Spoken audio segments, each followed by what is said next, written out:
সরকারের প্রতি আমার ধন্যবাদ জ্ঞাপন করছি এবং আমি চাই যে সকলকে নিয়ে বাংলাদেশ সরকার করতে হয়। যে খবরটা গত কয়েকদিনে বাংলাদেশের রাজনৈতিক মহলে একটা ভূমিকম্প তৈরি করেছে সেটা কোনো সাধারণ জামিনের ঘটনা নয়। কথা হচ্ছে নারায়ণগঞ্জের সাবেক মেয়র ডাক্তার সেলিনা হায়াৎ আইভীকে নিয়ে। কিন্তু আসল প্রশ্ন তাকে নিয়ে না, আসল প্রশ্ন হলো তার মুক্তির পেছনে যে রাজনৈতিক সমীকরণ কাজ করেছে সেটা নিয়ে। আর এখান থেকেই শুরু হচ্ছে আজকের বিশ্লেষণ।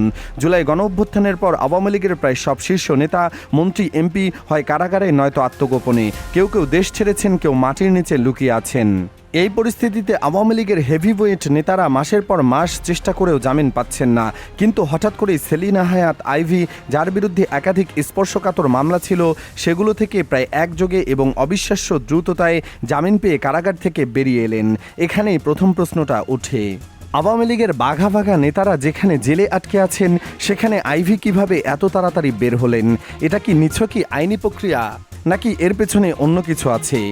এবং এখানেই বিষয়টা আরও জটিল হয়ে যায়। কারা ফটক থেকে বের হয়ে সাংবাদিকদের সামনে দাঁড়িয়ে আইভী যা বললেন সেটা কোনো সাধারণ বিবৃতি ছিল না, সেটা ছিল একটা রাজনৈতিক বার্তা। তিনি বললেন, বর্তমান সরকারের প্রতি আমি আন্তরিক ধন্যবাদ জানাচ্ছি। এবার একটু ভাবুন, একজন আওয়ামী লীগ ঘনিষ্ঠ নেত্রী, যিনি জুলাই আন্দোলনের সময় আন্দোলনকারী ছাত্রদের সরাসরি জঙ্গি বলেছিলেন, তিনি জেল থেকে বের হয়ে বর্তমান সরকারকে ধন্যবাদ দিচ্ছেন। শুধু তাই নয়, তিনি আবারও বললেন, আমার মতো আরও অনেক মায়েরা জেলে আছেন, সরকার যেন তাদের দ্রুত ছেড়ে দেন। এবং সবচেয়ে বড় ঘোষণা, তিনি আবারও নারায়ণগঞ্জের মেয়র নির্বাচনে লড়বেন। এই তিনটি বক্তব্য একসাথে যোগ করলে একটা ছবি তৈরি হয় এবং সেই ছবিটা খুবই স্পষ্ট। অনেকেই হয়তো জানেন না, বিএনপির সাথে সেলিনা হায়াৎ আইভীর সম্পর্ক কিন্তু একদম নতুন কিছু না। নারায়ণগঞ্জ সিটি কর্পোরেশনের আগের নির্বাচনগুলোতে বিএনপির মুখে আইভীর বিরোধিতা করলেও বাস্তবে ভেতরে ভেতরে তাকে সমর্থন দিয়ে গেছে। কেন? নারায়ণগঞ্জে বিএনপির আসল প্রতিপক্ষ ছিল শামীম ওসমান, যিনি নারায়ণগঞ্জের রাজনৈতিক গডফাদার হিসেবে পরিচিত। শামীম ওসমানকে ঠেকাতে বিএনপি কৌশলগতভাবে আইভীকে সুবিধা দিয়েছে। এমনকি এক নির্বাচনে বিএনপি তাদের নিজস্ব শক্তিশালী প্রার্থী অ্যাডভোকেট তৈমুর আলম খন্দকারকে প্রায় জোর করে প্রত্যাহার করিয়ে নিয়েছিল যাতে আইভী জিততে পারেন। তাহলে দেখুন, এই সম্পর্কটা আজকের না, এটা বহু পুরনো। আর এবারের ঘটনা সেই পুরনো সমীকরণেরই সর্বশেষ এবং সবচেয়ে নাটকীয় অধ্যায়। এই পুরো ঘটনার মধ্যে একটি জিনিস নতুন করে আলোচনায় এসেছে। জুলাই আন্দোলনের সময়কার একটি ভিডিও এখন আবার সোশ্যাল মিডিয়ায় ভাইরাল হচ্ছে। সেই ভিডিওতে দেখা যায় সেলিনা হায়াৎ আইভী ক্যামেরার সামনে দাঁড়িয়ে আন্দোলনরত ছাত্রদের সরাসরি জঙ্গি বলছেন। কিন্তু সবচেয়ে চাঞ্চল্যকর বিষয় হলো, সেই ভিডিওতে আইভীর ঠিক পাশে দাঁড়িয়েছিলেন তৎকালীন পুলিশের আইজিপি এবং তার চিরকালের রাজনৈতিক প্রতিপক্ষ শামীম ওসমান। যে দুজন দাকুর্ম সম্পর্কের কথা পুরো নারায়ণগঞ্জ জানত, তারা কাঁধে কাঁধ মিলিয়ে ছাত্রদের বিরুদ্ধে কথা বলেছেন। এটা কি প্রমাণ করে? এটা প্রমাণ করে যে ক্ষমতার রাজনীতিতে ব্যক্তিগত শত্রুতা কোনো বাধা না। যখন দরকার হয় দুই চির প্রতিদ্বন্দ্বী এক মঞ্চে এসে একসাথে কাজ করতে পারেন। আর আজকের সেই একই আইভী এবার বিএনপির সাথে হাত মেলাচ্ছেন। এবার আসি সবচেয়ে গুরুত্বপূর্ণ প্রশ্নে, বিএনপি আসলে কি করতে চাইছে? 12 ফেব্রুয়ারি নির্বাচনের পর বিএনপির থিঙ্ক ট্যাঙ্ক একটা বিষয় খুব পরিষ্কারভাবে বুঝে গেছে, শুধু নিজেদের ভোট নিয়ে নিরঙ্কুশ জয় পাওয়া আর আগের মতো সহজ না। কারণ আওয়ামী লীগের একটা বিশাল নীরব ভোট ব্যাংক এখনও দেশ জুড়ে ছড়িয়ে আছে। এই ভোটাররা হয়তো প্রকাশ্যে কথা বলছেন না, কিন্তু ব্যালটে তারা সক্রিয়। 12 ফেব্রুয়ারির ভোটের ডেটা বিশ্লেষণ করলে এটা একদম পরিষ্কার। তাহলে বিএনপির সামনে দুটো পথ ছিল, এক আওয়ামী লীগকে পুরোপুরি নিষিদ্ধ করে তাদের ভোটারদের ঘরে বসিয়ে রাখা, দুই আওয়ামী লীগের জনবল এবং ভোটারদের নিজেদের দলে টেনে এনে শোষণ করা। বিএনপি দ্বিতীয় পথটা বেছে নিয়েছে। রাজনৈতিক বিশ্লেষকরা এটাকে বলছেন লীগ গিলে খাওয়ার প্ল্যান বা ক্লিনিং অ্যান্ড মার্জার অপারেশন। এই কৌশলের মূল উদ্দেশ্য দ্বিমুখী। একদিকে নিজেদের ভোট ব্যাংক রাতারাতি ভারী করা, অন্যদিকে আওয়ামী লীগকে সাংগঠনিকভাবে চিরতরে পঙ্গু করে দেওয়া। এটা শুধু থিওরি না, এটা মাঠের প্রমাণ। গোপালগঞ্জ, যেটা বাংলাদেশের আওয়ামী লীগের সবচেয়ে বড় কট্টর ঘাঁটি হিসেবে পরিচিত, সেখানে সম্প্রতি শত শত সক্রিয় আওয়ামী লীগ কর্মী ও নেতা আনুষ্ঠানিকভাবে বিএনপিতে যোগ দিয়েছেন। গোপালগঞ্জে যেখানে আওয়ামী লীগের শেকড় মাঠের গভীরে প্রথিত, সেখানেই যদি এমন দলবদল হতে পারে, তাহলে বাকি দেশে কি হতে পারে সেটা সহজে অনুমেয়। আর এটা কোনো বিচ্ছিন্ন ঘটনা না, এটা একটা সুপরিকল্পিত এবং দেশব্যাপী অভিযানের অংশ। এবার পুরো ছবিটা মিলিয়ে দেখুন। আইভীর দ্রুত জামিন, কারাগার থেকে বের হয়ে সরকারকে ধন্যবাদ, মেয়র নির্বাচনে লড়ার ঘোষণা এবং গুঞ্জন তিনি সরাসরি বিএনপিতে যোগ দিতে পারেন।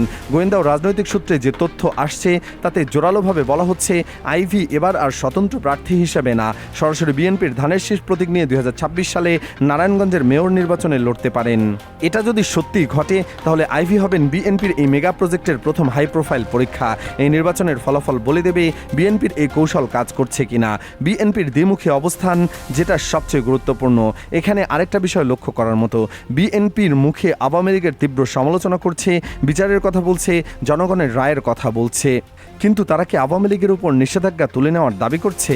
না, অন্তর্বর্তীকালীন সরকারের দেওয়া আওয়ামী লীগ সংক্রান্ত আইনি অবস্থানকে বিএনপি সুকৌশলে বহাল রেখেছে। এর মানে কি? এর মানে হলো বিএনপি চায় আওয়ামী লীগ নামটা রাজনৈতিক ব্র্যান্ড হিসেবে নিষ্ক্রিয় থাকুক, কিন্তু এর ভেতরের কোটি কোটি সমর্থক, কর্মী এবং ভোটার তাদের যেন বিএনপি সহজেই নিজেদের পকেটে নিতে পারে। এটা ক্ষমতার রাজনীতির সবচেয়ে নির্মম কিন্তু সবচেয়ে কার্যকর কৌশলগুলোর একটা। কিন্তু এই কৌশলের একটা অত্যন্ত বড় ঝুঁকি আছে। আওয়ামী লীগের নেতাকর্মীদের দলে টানা মানে তো শুধু সংখ্যা বাড়ানো না, তাদের সাথে আসে তাদের রাজনৈতিক সংস্কৃতি, তাদের আনুগত্যের ধরন আর নিজস্ব এজেন্ডা। ইতিহাস বলে এভাবে বাইরে থেকে বড় সংখ্যায় মানুষ ঢোকালে দলের অভ্যন্তরীণ ভারসাম্য নষ্ট হয়। বিএনপির তৃণমূলের নেতাকর্মীরা যারা কঠিন সময় রাস্তায় ছিলেন, মামলা খেয়েছেন, জেল খেটেছেন, তারা কি মেনে নেবেন যে পতিত আওয়ামী লীগের মানুষজন এসে তাদের জায়গা দখল করুক? এই প্রশ্নটা এখন উঠতেই শুরু করেছে। নারায়ণগঞ্জে বিএনপির স্থানীয় নেতাকর্মীদের মধ্যে ইতিমধ্যে অসন্তোষ দানা বাঁধছে। তাদের আশঙ্কা আইভিকে দলে নিলে তাদের বছরের পর বছর কষ্টের রাজনৈতিক বিনিয়োগ পানিতে যাবে। আর যদি এই অসন্তোষ সামলানো না যায় তাহলে বিএনপির ভেতরেই একটা ফ্র্যাকচার তৈরি হতে পারে, যেটা তাদের জন্য নির্বাচনের আগে সবচেয়ে বিপজ্জনক। এই পুরো সমীকরণের আরেকটা গুরুত্বপূর্ণ ফ্যাক্টর আছে, জামায়াতে ইসলামী। বিএনপি জানে আওয়ামী লীগের ভোট যদি বিএনপি নিতে না পারে, সেই ভোটের একটা বড় অংশ জামায়াত বা তাদের সহযোগী দলগুলোর দিকে যেতে পারে। ইতিমধ্যে জামায়াত মাঠ পর্যায়ে সংগঠন শক্তিশালী করছে, তৃণমূলে তাদের কার্যক্রম বাড়ছে এবং কিছু কিছু এলাকায় তারা বিএনপির চেয়ে বেশি সক্রিয়।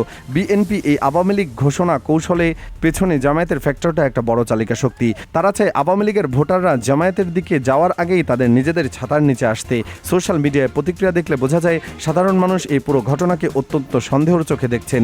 জুলাই আন্দোলনে যেসব তরুণ রক্ত দিয়েছেন, প্রাণ হারিয়েছেন, তাদের পরিবারের সদস্যরা প্রশ্ন তুলেছেন যে নেত্রী তাদের সন্তানদের জঙ্গি বলেছিলেন, সেই নেত্রী এত দ্রুত মুক্তি পাচ্ছেন কিভাবে?